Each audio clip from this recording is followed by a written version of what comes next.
Have you ever felt completely lost when watching an English movie without subtitles? You studied English for years, passed all your exams, but the moment a native speaker starts talking at normal speed, it sounds like a completely different language. You're not alone. Millions of English learners face this exact same wall every single day. The good news? There's a scientific reason why this happens. And more importantly, there are proven techniques to break through this barrier today. I'm going to show you exactly how your brain can decode fast English, turning that frustrating blur of sounds into crystal clear communication. Let's start with the biggest secret that textbooks rarely teach you. Native speakers don't pronounce words separately. They connect them, blend them, and sometimes completely change how they sound. This is called connected speech, and it's the #1 reason why fast English sounds so different from what you learned in school. Take a simple phrase like, "What are you doing?" In your textbook, each word is clear and distinct. But in real conversation, it becomes, "What you doing?" or even, "What ya doing?" The words flow together like a river, not like separate stepping stones. This isn't lazy speaking, it's actually the natural rhythm of English. Here's another example that confuses many learners. When someone says, "I'm going to get it," you might hear something that sounds like, "I'm gonna get it."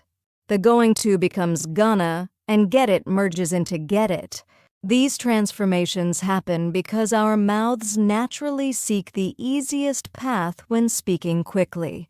The tongue doesn't want to work harder than necessary, so sounds that are difficult to pronounce in sequence get modified or dropped entirely. Let me share some of the most common patterns you'll encounter every day. First, there's the reduction of auxiliary verbs. I have been becomes I've been, or even I been. They would've transforms into they'd've or they woulda. These aren't mistakes or informal slang, they're standard features of natural spoken English that even presidents and professors use. Then there's the phenomenon of disappearing sounds. The T sound loves to hide in American English. Winter sounds like winner, center becomes center, and wanted might sound like wand. In British English, you might hear different patterns, but the principle remains the same. Sounds change or disappear to make speech flow more smoothly. Another crucial pattern involves linking sounds between words. When a word ending in a consonant meets a word starting with a vowel, they connect. Turn off becomes turn off, check out flows as check out, and pick up sounds like pick up. This linking creates that smooth, flowing quality that makes native speech sound so natural, yet so challenging to understand. Function words, those little words like to, for, of, can, and at, undergo the most dramatic changes. They're usually unstressed and reduced to their weakest forms. Can becomes cian, to becomes tu, or even just t, and of often sounds like So a cup of coffee might sound like a cup of coffee, or even a cup of coffee. Understanding these patterns isn't just academic knowledge, it's practical survival skills for real-world English. When someone asks, "Do you want to grab a bite?" they're not speaking incorrectly. They're using natural speech patterns that have evolved over centuries. Your brain needs to recognize that "do you wanna" equals "do you want to," and "grab a bite" means "eat something." The key insight here is that these changes follow predictable patterns. Once you know what to listen for, your brain can start making these connections automatically. It's like learning to read messy handwriting at first. It looks impossible, but once you understand the writer's patterns, you can decode it easily. Now that you understand how sounds change in fast English, let's talk about a game-changing strategy: listening in chunks rather than individual words. This is how native speakers actually process language, and it's the secret to understanding rapid speech without getting lost. Think about how you read in your native language. You don't process each letter or even each word separately. Your eyes grab groups of words, entire phrases, sometimes whole sentences at once. Your brain should work the same way when listening to English. Instead of trying to catch every single word like butterflies in a net, you need to catch meaningful groups of words, or chunks. Let me give you a practical example. When someone says, "I'll get back to you as soon as possible," your brain shouldn't be processing 9 separate words. It should recognize 3 chunks, "I'll get back to you," plus "as soon as possible." These are fixed expressions that appear together so often they function as single units of meaning. Native speakers store thousands of these chunks in their mental library, and that's what you need to build too. Here's why this matters so much for understanding fast English. When speech speeds up, trying to process individual words is like trying to count individual raindrops in a storm. It's overwhelming and ultimately impossible. But when you listen for chunks, you're looking for patterns you already know. Your brain can fill in the gaps even when some sounds are unclear or missing entirely. Common chunks fall into several categories. There are social formulas like, "How's it going?" "What's up?" "Take care," and "See you later." There are functional phrases like, "Could you please?" "Would you mind?" "I was wondering if," and "Do you happen to know?" There are opinion markers like, "To be honest," "In my opinion," "If you ask me," and "As far as I know." Each of these operates as a single unit in conversation. The magic happens when you stop trying to understand every word and start listening for the overall message. If someone says, "I was wondering if you could possibly help me out with something when you get a chance," you don't need to catch every word. You recognize the chunk patterns. "I was wondering if" signals a polite request. "Help me out" means assistance is needed. And "when you get a chance" indicates it's not urgent. The exact words become less important than the chunks of meaning. This approach also helps you deal with unfamiliar vocabulary. When you encounter an unknown word within a familiar chunk pattern, you can often guess its meaning from context.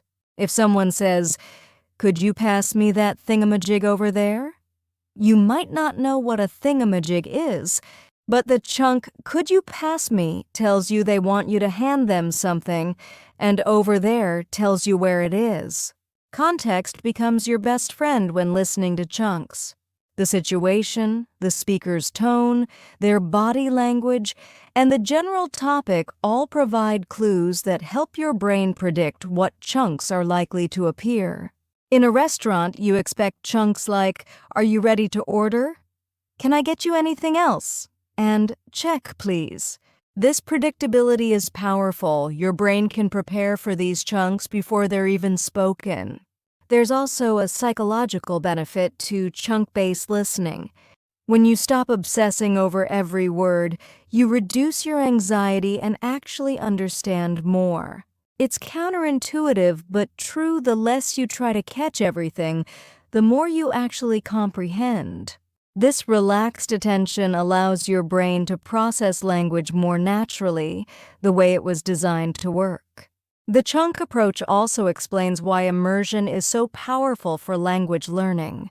When you're surrounded by English, you hear the same chunks repeated in different contexts hundreds of times.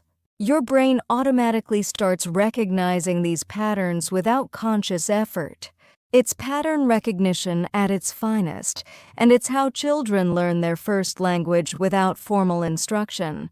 Understanding the theory is one thing, but training your ears and brain to actually process fast English requires specific techniques and consistent practice.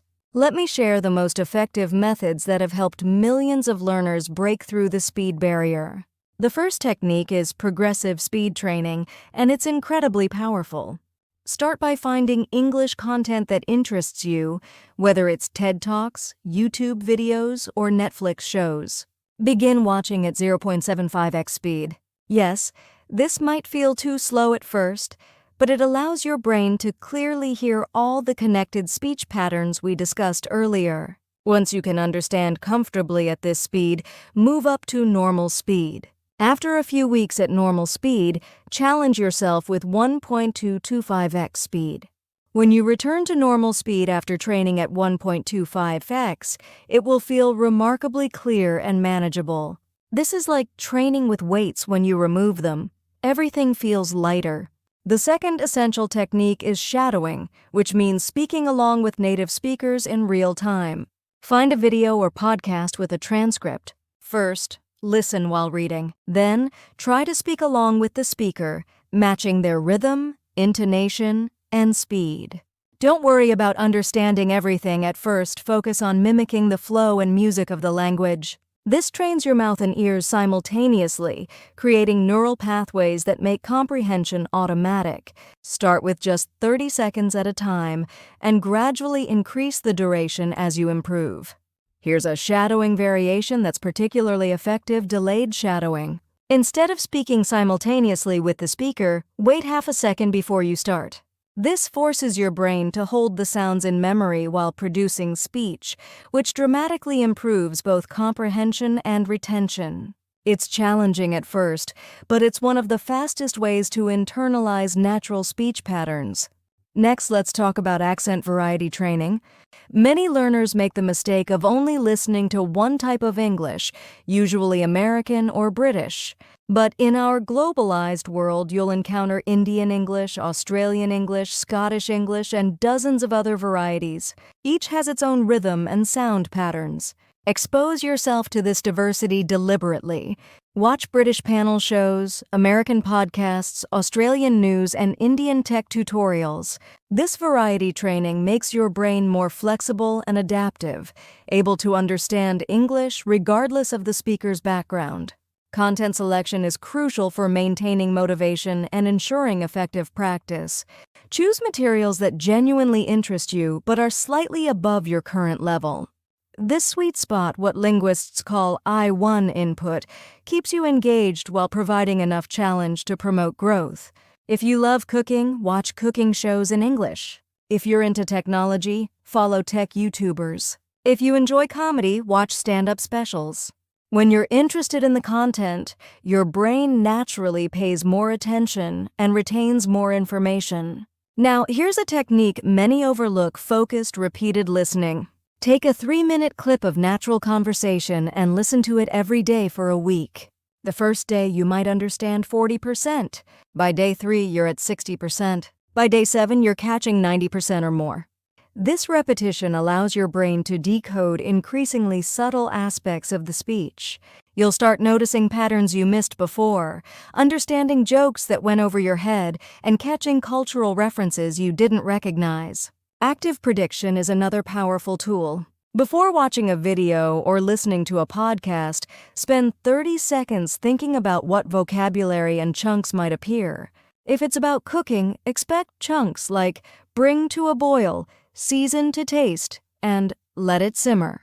This primes your brain to recognize these patterns when they appear, making comprehension much easier. It's like giving your brain a map before starting a journey. Use technology strategically. Apps like YouTube allow you to turn captions on and off instantly. Watch first with captions to understand the content, then immediately watch again without them. This builds confidence and shows your brain that it can understand more than it thinks. Language learning apps with speech recognition can help you practice pronunciation, which indirectly improves your listening skills. Remember, production and comprehension are connected. Improving one helps the other. Finally, create an English bubble in your daily routine. Change your phone settings to English. Listen to English podcasts during your commute. Watch English YouTube videos while eating breakfast. These small exposures add up to hours of practice each week. The key is consistency rather than intensity. 15 minutes every day beats 3 hours once a week. We've covered a lot of ground today, from understanding why fast English sounds so different to learning specific techniques for training your brain to decode it. But here's the truth that will determine your success: knowledge without action is just potential. The difference between those who break through the fast English barrier and those who don't isn't talent or natural ability, it's consistent daily practice. Think of your brain like a muscle that needs regular exercise. Just 10 minutes of focused practice every day will transform your listening skills more effectively than sporadic, intense study sessions. Those 10 minutes compound over time, creating neural pathways that make understanding fast English automatic rather than effortful. Set a specific time each day for your English practice, whether it's during your morning coffee, your lunch break, or before bed. Consistency beats intensity every single time. Let me address the elephant in the room, the fear of not understanding. Many learners feel embarrassed or frustrated when they can't catch everything in a conversation. But here's what you need to remember: even native speakers don't understand everything all the time. We miss words in noisy environments. We ask people to repeat themselves, and we sometimes pretend to understand when we don't.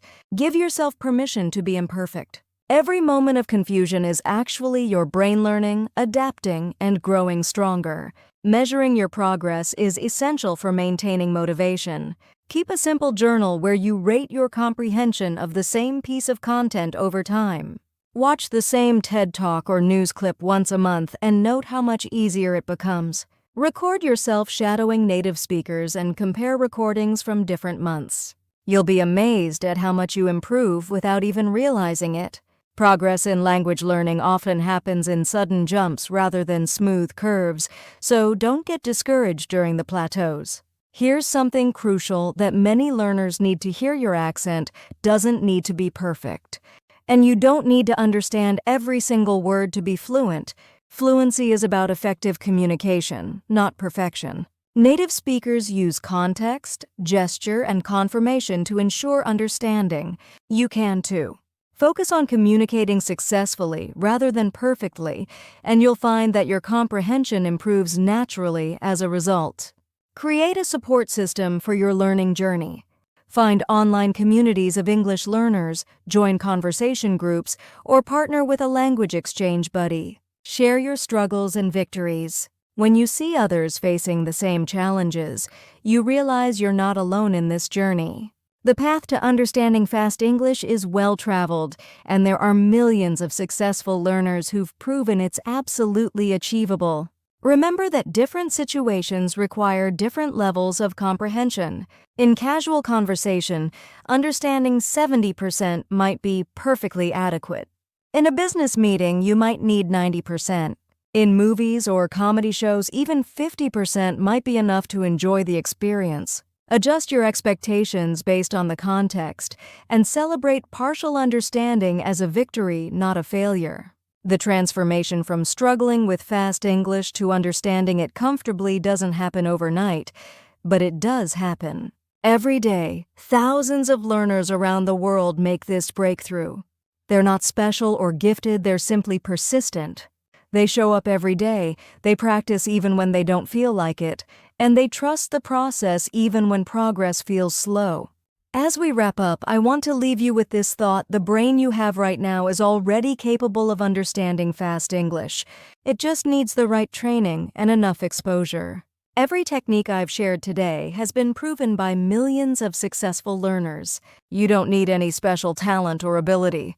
You just need to start, stay consistent, and be patient with yourself. Your action item for today is simple. Choose one technique from this video and commit to practicing it for just 10 minutes every day this week. Whether it's progressive speed training, shadowing, or chunk recognition, pick one and start immediately. Don't wait for the perfect moment or the perfect materials. Use what you have available right now. Remember, understanding fast English isn't a destination. It's a journey of continuous improvement. Embrace the process, celebrate small victories, and keep moving forward. Your future self will thank you for starting today. The world of natural, authentic English conversation is waiting for you. All you have to do is take that first step and keep walking. You've got this, and I'm rooting for you every step of the way.